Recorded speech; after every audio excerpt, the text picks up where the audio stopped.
म्हणजे तो आपला सेनापती घरी आहे का म्हणतो? नाही नाही, ते घरी नाही. बरं ते आले की तुम्ही या. म्हणजे सतू मामा घरी नाही म्हणजे माझा सासरा घरी नाही.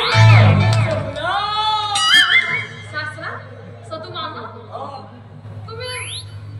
मी आहे राजा बारीक ना, जयपूर वाले पैठण बेलले बारीक मध्ये पाहिलं कोण होता?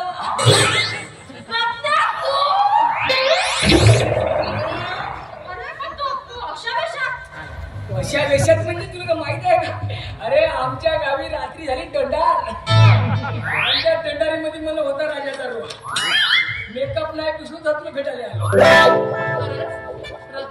तुला इतकी ओढ लागली का रे माझी? का जसा काही कोणता भूत झोमला कसा जीवला? भूत झोमला म्हणजे काय नाही म्हणजे मी भूती हो का? काही म्हणायचं आहे. मी काय म्हणतो, तुझा बाप नाही ना खरंच?